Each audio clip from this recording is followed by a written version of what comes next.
Everybody, welcome back to an episode. I'm not gonna say another episode because we're starting the season off. This is gonna be a special episode for spring training baseball. If you want to into it and learn how to play it, so here's what I'm gonna do. I am going to show you my process from start to finish on how I build lines, and I'm actually going to go build a line, but I'm releasing the video after the contest has started. So, we're not violating any DK user rules or anything. I will show you a full lineup, but the contest has already started. So it's an example of how to build a line. And then I will put in the comments later on how the line did. So we can look back and see. So spring training baseball is fun, but you can't approach it like a normal Major League Baseball slate. Starting with hitters, we are about 4 or 5 days into it. Started last Thursday, so let's see, Friday, Saturday, Sunday, Monday. So 4 days into it. So some of the first slates when guys got out there, some of the teams gave them like 3 or 4 at bats. And we've seen some of the scores be like football scores where they put up a lot of runs. But usually the batters early on in spring training get 1 to 2 bats as you get, because they really want to try to just get them to start hitting some baseballs, to get out there, to get a feel for it, to start to, build upon their swings and stuff, get their timing down. And as we progress later on into the spring, into like March, into mid-March, then you'll see guys maybe play full games, and then closer to season, you'll start seeing them back off again. This is a chance for some of the minor leaguers and some of the guys that got invites to the camp to go out there and to impress and to show what they can do, not only at the plate, but in the field. So you'll see a lot of the batters get replaced after a couple of bats, and then some of the bench guys will come in. And sometimes you see a lot of the scoring like in the back end of it because they're against like really bad pitching, and it just basically breaks out into like a triple A or double A game towards the end. And what you're going to find with hitting is that what we want to look at is if we can see a lineup card posted, and I'll get to that. I want to show you some pictures that I'm going to pull off of X, formerly Twitter. If sometimes if you can see that there's not a lot of bench guys and the starters are going to get more, so then they're going to be more valuable. And then DHs tend to maybe go the whole game and sometimes not get replaced. It's just the fielding guys that usually do. So that's another thing to look at. When it comes to pitching, a first time out pitcher might go 1 or 2 innings. That's again where Twitter or comes in handy, because sometimes you can find where the coach says that they're going to go 2 or innings, and that's super valuable because that's just more floor right there when a pitcher is going to go a couple innings. And once they've had 1 or 2 turns, and sometimes they get starting to get stretched out. So sometimes they'll go 3 innings or 4 innings. So the more times they pitch in the spring training, the better chance that they're going to go deeper. So that's another thing that we're going to look at when we're building lineups. Also, sometimes managers rest their players every other day because it's like almost a daily thing that they're going to be playing games now. And sometimes you'll see like a AAA lineup against a decent pitcher with a high strikeout rate. So then obviously you want to gravitate more towards that pitcher too. And some people don't want to play like relief pitchers who are starting, but sometimes they're better than starters because starters are kind of in the mindset that they have to pace themselves to get there through 5 or 6 or maybe 7 innings, which is rare nowadays, but at least 5 or 6 innings. So you can't be throwing fire the whole time. Relief pitchers only pitch like 1 or 2 innings, so they're accustomed to going out there and throwing as hard as they can and just trying to generate strikeouts. So sometimes they're valuable to start, and I just don't want to, look at, oh, this guy's not a normal starter. I don't want to look at him. The other thing is like your lineups for batters. When you're looking at them, you don't necessarily want to play the top. In regular Major League Baseball games during the course of the season, yes, you want to try to get closer to the top of the lineup because you have more of a chance for that lineup to turn over and that the 1, 2, 3 guys get more at bats than like the 7, 8, 9 guys. But if everybody's getting the same amount of bats before they kind of cycle through, then you really want to correlate and try to get the best hitters wherever they may fall in the lineup. It's kind of like the All-Star game for that, where they're going to get a couple of bats and everything's going to turn over. Speaking of All-Star games, going back to pitchers, they play All-Star game rules here, which means that you're going to pretty much get the win wherever any pitcher goes ahead. They don't have the rule where they have to, go 5 innings to at least qualify for the win like they do in the regular season. It's the pitcher of record is the pitcher that is the person pitching when the team takes the lead, and if they hold the lead through the rest of the game, if they score 5 runs in the first inning and then the game's 5-4, then that first pitcher, when they scored the 5 runs, is going to be the one that is going to be able to get the win. And the win's worth 4 points, and that's pretty huge because some of these slates are really low scoring, and you want to try to nickel dime as much as you possible. I think there was like a winning score in a tournament of like 22.5 or something. In one of the games yesterday, so the early slate was really low scoring. There weren't many home runs, but Saturday there were tons of bombs, and we nailed a lot of them. So I'm going to show you the process. If you don't want to go through the whole process, then check the description of the video, and there's a link until March 1st. We're offering our coverage for free, and then we're probably going to have it for a pretty low price for the rest of the preseason. It'll be less than $1 a day to sign up for that, but we've been having a lot of success. And we've had a lot of people come and join our Discord with it also. So without further ado, let's get into it. So the first thing that I'm going to do is I'm going to share my screen, and I'll make it screen 2 here. So hopefully this is working for you. So I go to DK, and I'm going to go to expert. I'm going to go into the lobby, and I'm going to get the slate that I want, and then I'm going to hit the export to CSV, and this will bring up an Excel file for you, and it'll look like this. And I do a little bit of customizing with it. So the first thing I'm going to do is I'm going to highlight column A, and I'm going to hit an insert there. Then I'm going to delete column C because I don't need that. I have the names here in the new column C. And then I don't need D. I don't need this one. The positions are already there. Salaries are all the same. Game info, don't need that. So I delete all those. I'll stretch out C here to make the names a little bit easier to read. And then I'll highlight A through E. And then I'll hit this center button. It just for my visual, I like it. And if this overlaps bugging you, you can put team in there, and then you can just put PPG for like points per game, which I think is their last year average. So I leave it, but it's really not average. The zeros I know are just probably people that are rookies or new people. You're not going to find everybody that starts in the player pool because it's only the active 40-man roster. And as teams make changes and stuff, there's a lot of invites to camp that are not on that.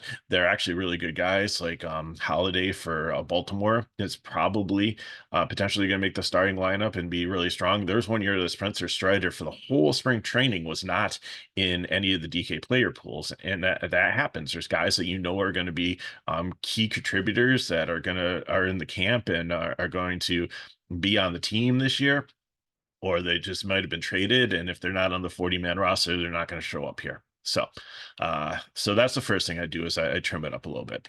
The second thing I'm going to do is I'm going to I'll highlight column 1 here, and then go to where it says select or find, and sort or filter, and add a filter to it. This is just going to make the job so much easier.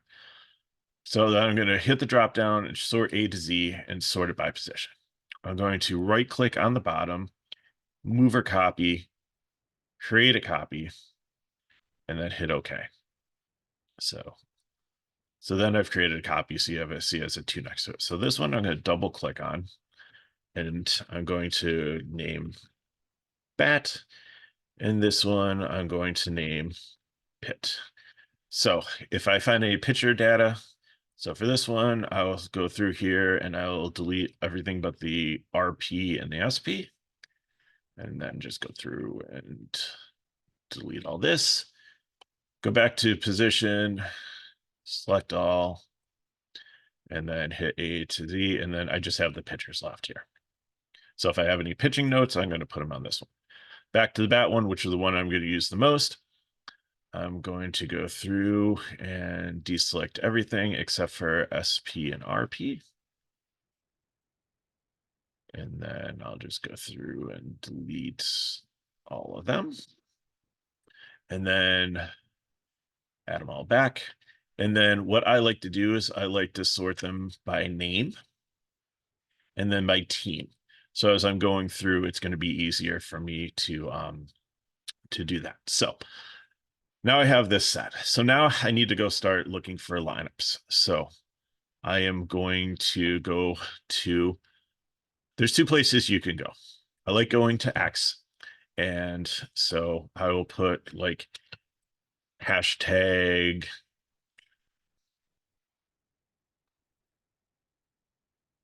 Phillies. Now don't go down here and select the Philadelphia Phillies because their lineups aren't always going to show up on the actual team's website. There's a lot of beat writers that are going to post them before you see them. So I'll hit enter. And then I'll switch to latest because the top could be like, World Series information from years ago. So you have a lot of people like speculating lineups and stuff, but as you can go to, here's today's starting lineup. So I can see who's playing. And then I'll click into these and read to see if there's any information on who is going to get their first be the first pitcher, and then you can maybe find out some pitchers that are going to play after them. So if you've got a really dominating team out there, or maybe you'll see there's a really good dominating team and they'll go back-to-back stars. Like one star is going to get two, and then another star is going to get two. That's just valuable information that you can find. And especially in a showdown, if you can find like all the pitchers that are playing that are definite, not just speculated, then that just becomes absolute gold for you to be able to go and to be able to start building lineups. So all that information is very powerful and can get you an edge if you can figure out who is going to be the ones that are going to get multiple innings, like I said, or figure out anything else about the team. So I took and compiled them. So I pulled like the Philly lineup and make this full screen so it's easier here. And here's who the Red Sox are playing. I pulled up St. Louis and Miami one. And if you can get off of X where they have the actual lineup card, like this is so valuable because you can see who the extra players are down here on the bench. And, if you're playing GPPs, if you just want to throw a couple of them in, I mean, that goes like a long way with that because if you know that it might be going to be a high scoring game later on and want to take a chance on that. And there have been some times too where you'd have like a 3-game slate and there's nobody that's second base. Like all the second base starters for every single team are not in the DK player pool. So then you have to go through and maybe find if there's a bench guy that might come in so you can actually get some scoring for that position. And again, that leads to another edge. And some other players might just, you know, not know what to do, or there might be just one option. They might be not be like the greatest option, but you can find somebody that's going to come in and maybe play like 2 or 3 innings like after the starters, and then it makes it very it just gives you such an advantage there. And then pitching here too, what I noticed down here is that it looks like these 3 guys are going to come in after Cortez potentially, and then these are other options. But I think that these would probably be more definite. If I'm playing in a showdown, then I'm probably going to go like Cortez and try to mix these guys in a GPP plus the DH, and then the DH from the other team, Miranda, and that's how I'd build my line. Now they don't have too many showdowns during spring training. They're more like when there's one-off like night slates or have like a Sunday night baseball game or something like that. But when they do come up, that's how I do the strategy. But for classic, I think it really helps. And yesterday the Dodgers lineup, sometimes when you get these, every single name had a name underneath it who the replacement was going to be, except for Margot, who was leading off, and he was the DH. So I knew that Margot was probably going to play most of the game and get most at bats. And at bats can more at bats can definitely lead to more point potential for you that for that. And then the Houston one, this one's just beautiful because it gives all the bench and all the pitchers, so it gives you so much information. So that's all the things that I pulled off of X, just going through there and doing my research.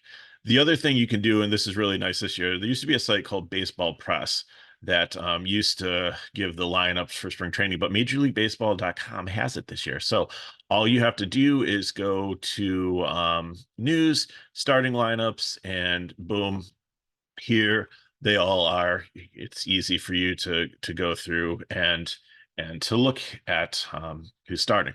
So what I will do is, once I get this, I will see if I can snap this over here. And then I will go back to the Excel sheet that we were working on. And so I'll pull up Boston first. And then I will start going through and lining up. So let's see. So Tyler O'Neill is one. Devers is hitting second. Story is hitting third. Yoshida is fourth, and he's the DH. So I'm going to give him a blue just so when I go to make my lineups, I know what's going on there. And Reese Snyder is fifth. Valdez is sixth.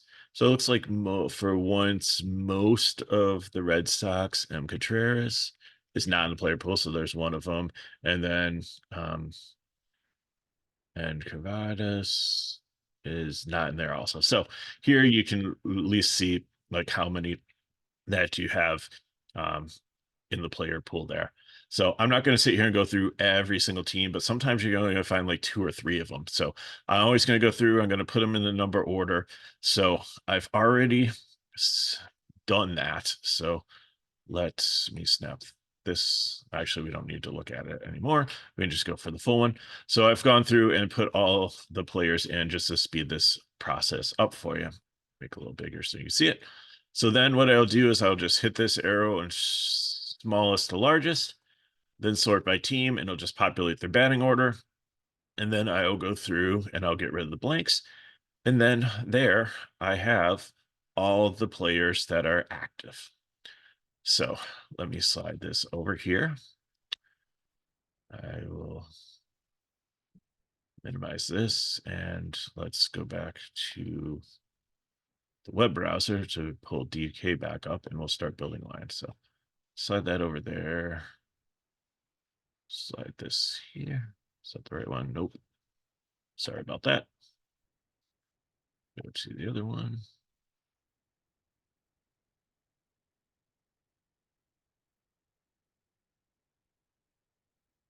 Get this. Sorry about that. Over. Okay, there we go. So we'll go to DK. So first of all, we need to choose our pitcher. So who are we going to take for a pitcher? So, and looking through the lineups, Houck is against the Philly lineup is doesn't have a lot of the big bats in it when I looked at it today. So I think that Houck is someone that I can consider. I'll look at him. 99 K, so he does have a little bit of a strikeout upside. His ERA is pretty high last year, so I don't know. I think he's definitely a consideration. So Houck's somebody I'm going to look at. Flaherty, Detroit versus Houston. Houston actually doesn't have their A team in, so I think that Flaherty could definitely be somebody that's he's a little bit over the hill, but I think I can probably maybe consider him 149K. So okay, he definitely has like more strikeout upside, I think. So he's somebody to consider there. The other starters, Prez, St. Louis. What's their lineup look like? Decent ERA, decent K rate last year.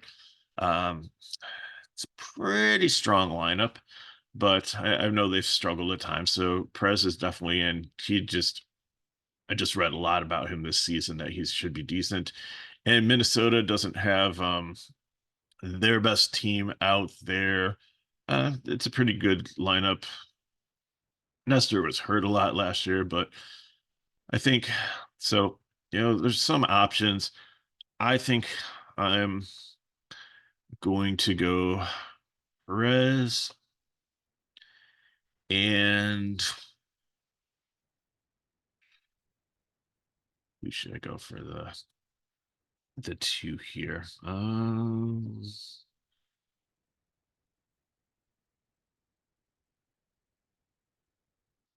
Probably Cortez. So I'm gonna go with those two there. Okay, so catcher. Who are my catching options here? Remember, if somebody's a DH, I'm probably going to gravitate towards them. So here I have Fortes as a DH. Rogers did good yesterday, had some good home runs. And so I think he can be in consideration. So it's going to be Rogers or Forte. I'll go Forte now and see if I end up with like Marlins. If not, then if I end up with some Detroit players to correlate, I'll go there. So first base. Who are our first base options? First. We got Hall and Goldsmith as candidates. So I'm not playing Hulk. So I think I'm gonna go with Hall. I really liked him a couple years ago. He came up and he was filling in for Hopkins, I think, when he was hurt, and he just did really good and just really liked him. So I think I'm gonna go with him. Like Goldsmith, I like, but I don't know. I think either one will work, but I'm gonna go with Hall. And again, I'm gonna see who I end up with more, and if I need to correlate, then I have some options to switch those out. Second base. Who are we looking at here?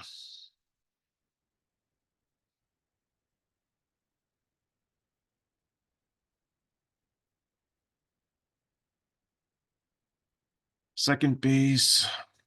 Mm-mm. Well,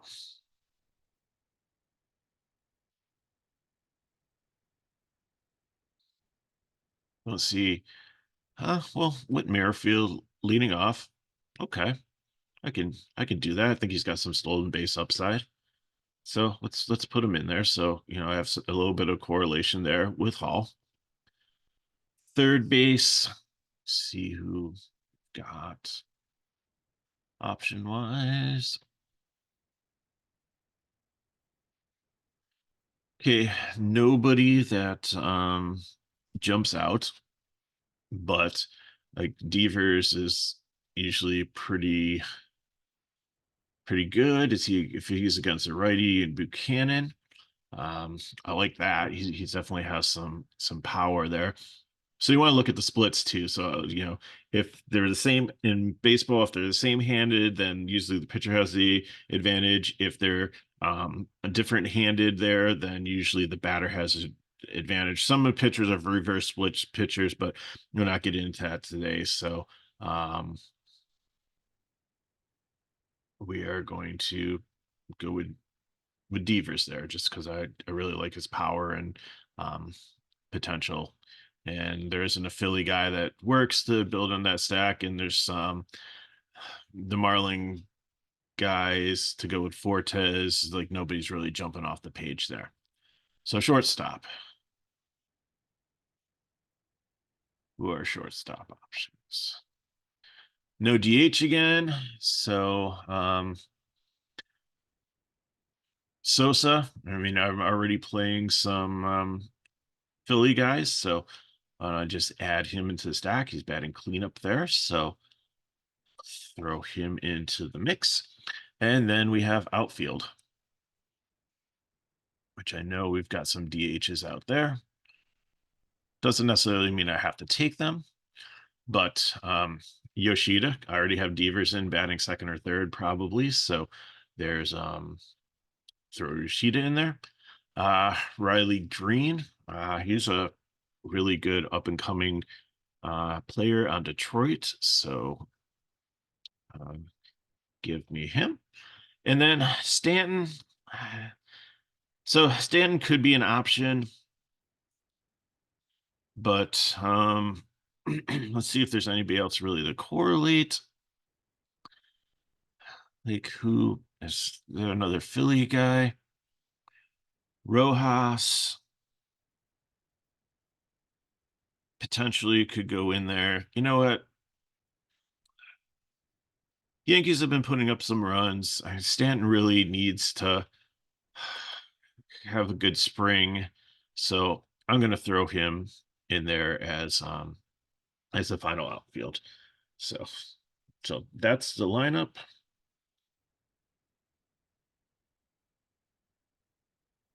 Enter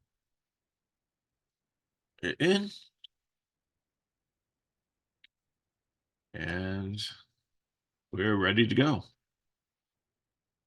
So there is the lineup that we're going to submit. So Cortez, Perez, Fortes. Again, I could go other option there. I have a little bit of a mini stack going with Philly players. So I kind of like that, and a little bit of correlation with there. And that's where I think I'm going to go. And then the rest are DHs that I'm filling in with that should get more at bats. So that's how I'm building, and that's how we're going to go. So let me stop sharing.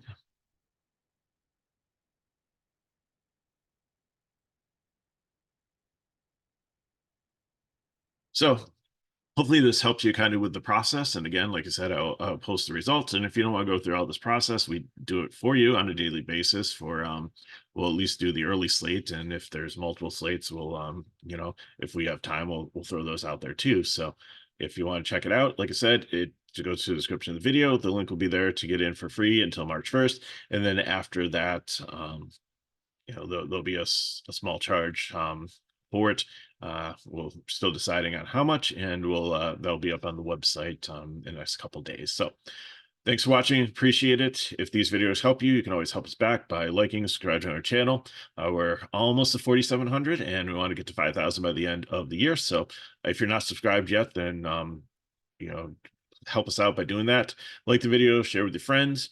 And if you have any questions, put them in the chat below. And if you want more information on FSi DFS, you can go into the description of the video and link to our website so you can check out all our packages and all the sports we cover there. And we've got a phenomenal soccer program with one of the best DFS players out there in Charlie. And like baseball's coming up, we're covering basketball, McKinley's doing hockey, and I'm doing NASCAR. So got a lot of things going for you. So thanks for watching. Appreciate it. Hopefully, again, this helped. And yeah, if you have some more suggestions for videos to maybe make in the future that might help you out, like some of these 101s, then let us know. So thanks for watching. Good luck in spring training, and we'll see you coming up for the Major League Baseball season, which starts, I think it's the Thursday before Easter. So we'll should be back for that. Looking forward to it. So hope you had a good winter, and let's get together this season and make some money on Major League Baseball. Till then, see you next time.